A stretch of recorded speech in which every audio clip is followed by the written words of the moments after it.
السلام علیکم میرے پیارے ریڈرز اور لسنرز، میں حاضر ہوں آپ کے ساتھ نئی قسط کے ساتھ رکیب الفت قسط نمبر 29 کا حصہ دوم لے کر۔ عروج، ہمت سے کام لیں، ابھی کرتے ہیں کچھ، ٹھیک ہو جائے گی طبیعت۔ اس طرح پریشان ہونے سے تو کوئی فائدہ نہیں ہے۔ اکبر بار بار اس سے اپنا ہاتھ چھڑا رہا تھا جو وہ لڑکی بے باکی سے بار بار دبوچ رہی تھی۔ نہیں اکبر، تم ہی کرو گے میری ٹریٹمنٹ، مجھے کوئی بھی ہاتھ نہ لگائے۔ عروج نامی اس لڑکی نے اپنے قریب آتی اس نرس کو چیخ کر منع کیا کہ وہ اس کے پاس بلڈ پریشر چیک کرنے نہ آئے، کیونکہ وہ تو بس اکبر کے گلے کا ہار بننا چاہتی تھی۔ اکبر کو تو اس کی حرکتیں دیکھ دیکھ کر بہت غصہ آ رہا تھا۔ اس کو بالکل بھی عورتوں سے اس قسم کے اختلاط کا شوق نہ تھا۔ وہ سب مریضہ خواتین سے بھی انتہائی پروفیشنل طریقے سے پیش آتا۔ یہاں مسئلہ یہ تھا کہ وہ کوئی عام لڑکی نہ تھی۔ وہ دبلی پتلی الہڑ حسینہ اصل میں ایم این اے کی ایک اکلوتی بیٹی تھی، بگڑی ہوئی اور خود سر۔ وہ ایم این اے اکبر کا جاننے والا تھا۔ اسی نے خاص طور پر اکبر کو فون کر کے اپنی بیٹی کی طبیعت خرابی کا بتایا تھا اور ساتھ میں اس کے علاج کا بھی۔ اکبر کو کہا تھا، دوپٹے سے بے نیاز وہ لڑکی کھلی زلفوں کے ساتھ، گلابی گھلتی ہوئی رنگت کے ساتھ، کہیں سے بھی بیمار تو نہیں لگ رہی تھی۔ اس کے ساتھ ایک ملازمہ اور ایک گارڈ بھی تھا جو کہ سر جھکائے اپنی مالکن کی چیپ حرکتیں دیکھ رہے تھے۔ اکبر نے نرس سے مشین لی اور اس کا بی پی چیک کرنے لگا۔ بی پی صحیح تھا، پھر شوگر بھی ٹیسٹ کی، وہ بھی صحیح تھی، بخار بھی نہ تھا۔ تو اسے ہو کیا رہا تھا یہ اکبر بھی سمجھنے سے قاصر تھا۔ ہو کیا رہا ہے آپ کو؟ اللہ کا شکر ہے کہ بلڈ پریشر اور شوگر ٹیمپریچر بالکل ٹھیک ہے۔ آپ علامات بتائیے کہ کیا ہو رہا ہے تاکہ ہم مزید ٹیسٹ کر سکیں، اکبر نے کہا، تاکہ اس کی جان چھوٹے اور وہ اس لڑکی کو لیب کے حوالے کر کے نکلے یہاں سے۔ اس لڑکی کی وجہ سے وہ بانڈ ہو کر رہ گیا تھا، جبکہ اس کا ارادہ خوب تیار شیار ہو کر اشما میڈم کو جلانے کا تھا۔ اتنے میں ڈاکٹر اشما اس ایمرجنسی کے کیس کو ٹیک اوور کرنے میدان میں اتری، کیونکہ ابھی وہی اس وارڈ کی ہیڈ ڈاکٹر تھی۔ اسے نرس نے بتایا کہ وہ لڑکی تو ڈاکٹر صاحب کو چھوڑ ہی نہیں رہی ہے۔ اچھا، اس کو تو میں بتاتی ہوں، زیادہ ہی غیر مردوں کے گلے کا ہار بننے کا شوق ہے۔ جی، کیا ہو رہا ہے آپ کو؟ وہ اس کے سر پر آ پہنچی، پھر اس کے قریب آ کر پوچھا تو وہ لڑکی آئی برو چڑھا کر بولی، آپ سے مطلب مجھے ڈاکٹر اکبر سے ٹریٹمنٹ چاہیے، اسپیشل ٹریٹمنٹ۔ اس لڑکی کا کہنا تھا۔ اشما نے اکبر کی طرف دیکھا، آنکھوں میں نہ جانے کون کون سے جذبات تھے۔ اس لڑکی کو قتل کر دینے کا جذبہ، اس کو شے دینے والے اپنے میاں کا سر پھاڑ دینے کا جذبہ، غصہ، حیرت، نہ جانے کیا کیا۔ جبکہ اکبر کے چہرے پر مدھم سی مسکراہٹ نے جلتی پر تیل کا کام کیا تھا۔ اکبر کو اندازہ ہو چکا تھا جو وہ کرنا چاہتا ہے اس سے زیادہ ہی کچھ بہتر پرفارمنس ہونے والی ہے، بس تھوڑا سا اس چپکو لڑکی کو برداشت کرنا پڑے گا۔ ابھی اشما وہاں سے گئی نہیں تھی کہ اکبر نے اپنے گمبھیر وجی چہرے پر اور زیادہ فکر کے تاثرات سجائے ہوئے ذرا سا عروج کی جانب جھک کر کہا، ہوا کیا ہے تمہیں، مجھے ٹھیک سے بتاؤ۔ اس کی نیم آنکھوں پر گھنی پلکیں اور ان سے جھلکتی وہ مصنوعی فکر، ہائے، عروج کے دل نے زوردار پکار لگائی تھی، وہ نا مجھے گھبراہٹ ہو رہی ہے، بہت زیادہ گھبراہٹ دل میں۔ اس نے ٹھہر ٹھہر کر معنی خیزی سے بولا، تو اکبر نے بھی اس کی فکر میں ماتھے پر جھوٹے بل سجائے۔ ایسا کرتے ہیں، میرے آفس میں چلتے ہیں، کچھ جوس وغیرہ پیو، پھر ٹیسٹ کریں گے۔ اکبر نے اسے اپنے آفس میں لے جانے کی بات اسی لیے کی تھی کہ اب اس سے مزید اس چپکو لڑکی سے پیار سے بات نہیں ہو پا رہی تھی۔ وہ اسے آفس لے جا کر یہی کہتا کہ تمہارا سب ٹھیک ہے، گھر جاؤ، لیکن ابھی وہ کچھ ایسا نہیں کہہ رہا تھا، کیونکہ اشما کے چہرے پر جو ایک رنگ آ رہا تھا اور ایک جا رہا تھا، یہ نظارہ تو اکبر کے لیے کسی ٹریٹ سے کم نہ تھا۔ جتنا سوچا تھا اشما سے کہیں گنا زیادہ جل رہی تھی، اور اب وہ پیر پٹک کر اپنی جگہ پر آئی تھی۔ اس کا جانا تھا بس کہ اکبر نے اپنا ہاتھ اس کے ہاتھ سے چھڑایا، جو اس لڑکی نے پکڑا ہوا نہیں تھا بلکہ دبوچا ہوا تھا، اور وہ فوراً ہی وہاں سے کھڑا ہو گیا۔ پھر اشما کی نظروں کے سامنے سے ہی اسے ساتھ لے کر وہاں سے گیا۔ اشما کو تو آج پتا چلا تھا کہ وہ اکبر کو کسی دوسری عورت کے ساتھ کھڑا ہوا بھی نہیں دیکھ سکتی۔ اشما بھی سوچ سوچ کر اپنا خون ہی جلا رہی تھی کہ ایک دم اس کے ذہن میں ایک آئیڈیا آیا، اور پھر اس کے چہرے پر گہری مسکراہٹ آ گئی۔ شہزی، تم پریشان نہیں ہو، میں رومی سے بات کروں گی، اسے بہلا کر سمجھانے کی کوشش کروں گی کہ وہ کسی کو کچھ نہ بتائے۔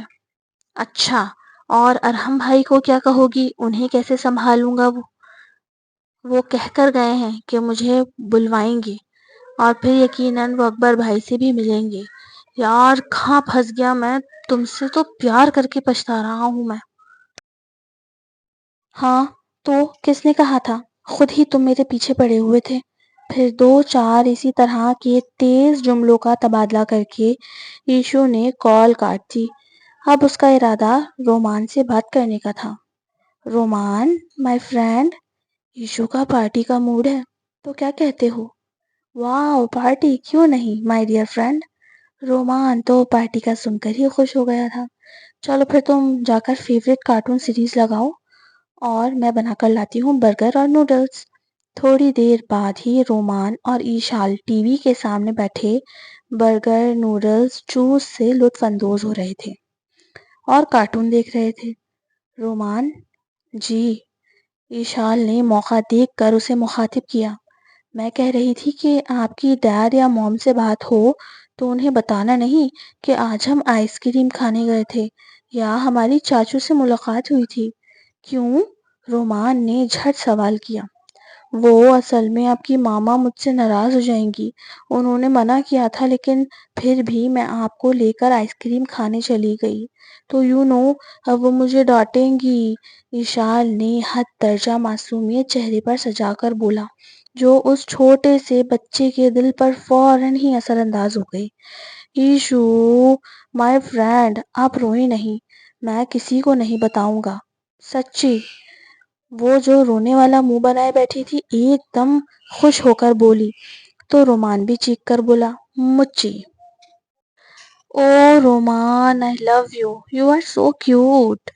ایشال نے اسے پیار سے گلے لگایا، اور ڈیڈ کو بھی نہیں بتانا، نہیں تو وہ موم کو بتا دیں گے۔ یس ڈونٹ وری، سب میجر رومان کے کنٹرول میں ہے، رومان ایک دم کسی کارٹون کریکٹر کی طرح بولا۔ لیکن پتہ ہے ایشو، جیسے آپ نے مجھے کیوٹ بولا ہے، اسے بھی میں بہت کیوٹ لگا تھا۔ کسے؟ رومی؟ وہی ارحم چاچو کی بیوٹیفل بیٹی، بلو آئیز والی۔ اچھا، ان کے ساتھ کیا ان کی بیٹی بھی تھی؟ جی ایشو، ہمارا ہیلو ہائی بھی ہوا تھا۔ آپ کو پتا ہے اس کا نام کیا ہے؟ رومی نے لب دبا کر پرجوش سا ہو کر کہا۔ کیا نام ہے؟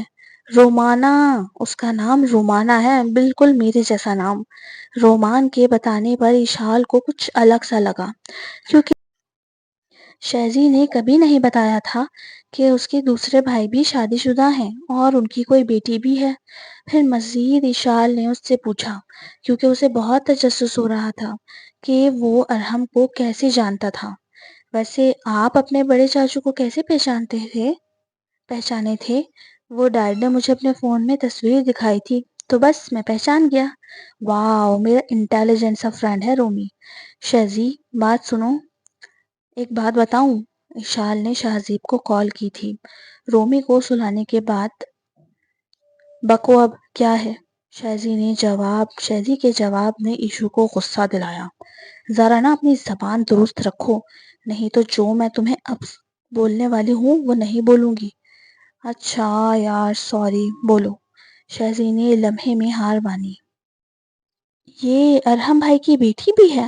تم نے بتایا نہیں۔ کیا؟ شہزی کاؤچ پر لیٹا ہوا تھا، جھٹکے سے اٹھ کر کھڑا ہو گیا۔ کیا کہہ رہی ہو؟ کون سی بیٹی؟ ہاں، رومی نے مجھے بتایا ہے، رومانہ نام کی کوئی بچی ساتھ تھی ان کی، اور وہ کہہ رہا تھا کہ ان کی بیٹی ہے وہ۔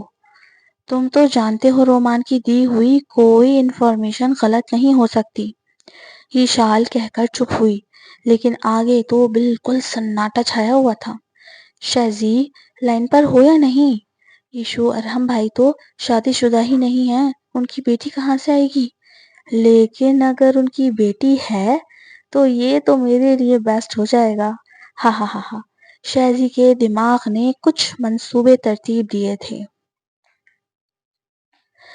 اکبر کو اس لڑکی کے ساتھ لے کر گئے ہوئے 5 منٹ ہی گزرے تھے کہ اشما نے اپنے پلان پر کام شروع کیا۔ اس نے ایشو کے نمبر پر کال ملائی اور رومان سے ویڈیو کال پر بات کرنے لگی۔ رومی میری جان، کیسا ہے میرا بیٹا؟ میں ٹھیک ہوں موم، آپ اور ڈیڈ کیسے ہیں؟ میں تو ٹھیک ہوں، لیکن ڈیڈ آپ کو بہت یاد کر رہے ہیں، ابھی کہہ رہے تھے میرے رومان سے بات کروا دو، تو اسی لیے میں نے آپ کو کال کی۔ تو موم، ڈیڈ نے مجھے خود کال کیوں نہیں کی؟ وہ اصل میں ابھی پیشنٹ کے ساتھ بزی ہے نا، اسی لیے۔ لیکن اب میں آپ کی بات ڈیڈ سے کرواؤں گی، تو آپ یہی کہنا کہ آپ بھی انہیں بہت مس کرتے ہو، ٹھیک ہو گیا؟ یس موم، پلیز میری بات کروا دیں۔ دیکھیں مس عروج، آپ ماشاءاللہ بالکل ٹھیک ہیں، آپ کی لیب رپورٹس بھی بالکل صحیح ہیں۔ مجھے ایسا لگتا ہے کہ آپ کو ڈپریشن ہے۔ کبھی کبھار ڈپریشن میں بھی ایسی ہی علامات ظاہر ہو جاتی ہیں۔ میں آپ کو بہترین سائیکائٹرسٹ کو ریفر کر رہا ہوں، آپ ان سے ملتی ہوئی چلی جائیں۔ اکبر کو اس لڑکی سے شدید چڑ ہو رہی تھی۔ اس نے اپنے لہجے کو حد الامکان نارمل رکھ کر یہ بات بولی تاکہ یہ عروج نامی بلا یہاں سے جائے۔ ابھی وہ یہی کچھ کہہ رہا تھا اور عروج مسلسل یہی کہہ رہی تھی کہ مجھے آپ سے علاج کروانا ہے، آپ سے ہی علاج کروانا ہے، کہ اتنے میں دھاڑ سے اکبر کے آفس کا دروازہ کھلا اور کوئی دھڑلے سے بغیر اجازت اندر داخل ہوا۔ سنیں، اشما نے مسکراتے ہوئے اکبر کو پکارا۔ اس کی سنے میں ہی عجیب سا انکشاف تھا عروج کے لیے۔ مینرز نہیں ہے کیا؟ یہاں میٹنگ چل رہی ہے اور تم کہاں گھستی چلی آ رہی ہو؟ عروج کو تو اشما کا یوں آنا ایک آنکھ نہ بھایا۔ اشما نے، جس نے اکبر کو اپنا فون پکڑا دیا تھا، عروج کی طرف زہر خوند لہجے میں بولی، میرے شوہر ہیں یہ، میرے بیٹے کے باپ، مجھے کوئی ضرورت نہیں اجازت کی۔ اس نے جان کر یہ ذومانی جملہ کہا تاکہ اس سے اس کے رشتے کی گہرائی کا اندازہ ہو۔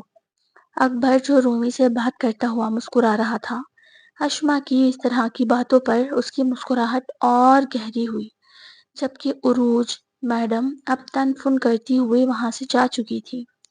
اشما نے اس کی جاتی پشت پر دل و جان سے لعنت بھیجی تھی۔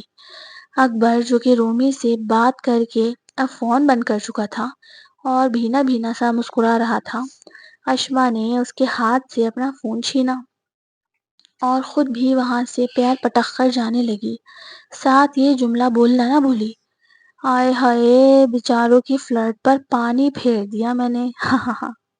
وہ کہہ کر نکلی تو اکبر اپنا سر کرسی کی پشت سے ٹکا کر زور سے ہنسنے لگا۔ اس کے کہکوں کی آواز سے وہ ساؤنڈ پروف آفس گونج رہا تھا۔ To be continue AW Urdu novels, don't copy my novel. Like کریں، کمنٹ کریں، سبسکرائب کریں اور کمنٹ ضرور کیا کریں، مجھے انتظار رہتا ہے آپ کے کمنٹس کا۔ لائک کرنا نہ بھولا کریں۔ ملتے ہیں انشاءاللہ کل نیکسٹ ایپیسوڈ میں۔ اللہ حافظ۔